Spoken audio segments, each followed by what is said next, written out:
حاصل پور سے خبر شامل کریں گے۔ غلام زکریا کی رپورٹ کے مطابق عظیم دینی اور روحانی درسگاہ جامعہ نقش بندی اور رضویہ فیضان حضرت کرموالا شریف منڈی چھوناوالا میں عظیم الشان جلسہ دستار فضیلت و تقسیم اسناد کا انعقاد،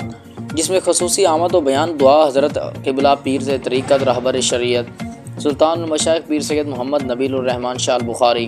سجادہ نشین آستانہ عالیہ حضرت کرموالا شریف نے کی۔ اس عظیم پاک محفل میں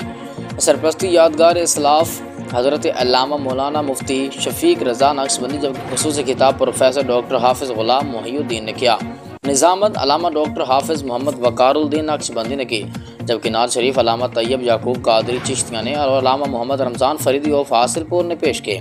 پروفیسر ڈاکٹر حافظ غلام محی الدین نقش بندی نے دینی تعلیم کی ضرورت اور اہمیت بیان فرمائی، جبکہ پیر سید محمد نبیل الرحمن شاہ بخاری نے حفاظ کرام اور علماء اسلام کی شان بیان فرمائی اور مدارس دینی کی اہمیت اور ضرورت اور یونیورسٹی اور مدرسہ کی تعلیم کا تقابل بھی پیش کیا، جس میں انہوں نے فرمایا کہ مدرسہ کی بنیاد دار ارقم اور صفہ کی چبوترے سے ملتی ہے۔ دنیا مدارس اسلام کے قلعے ہیں۔ آج یونیورسٹی میں اخلاق کی زوال دور آیا ہے، نسل نو منشیات، فواہشات اور منکرات کی رو میں بہہ رہی ہے۔ ضرورت اس امر کی ہے کہ تمام سادات کرام علماء اسلام مصلحین دین اپنی اپنی ذمہ داریوں کو بطور احسن ادا کریں اور مدارس دینی کے ذریعے دینی اسکول اور کالجز کے ذریعے سوشل میڈیا کے ذریعے تحریر و تقریر کے ذریعے دینی محمدی کو بھی پھیلائیں۔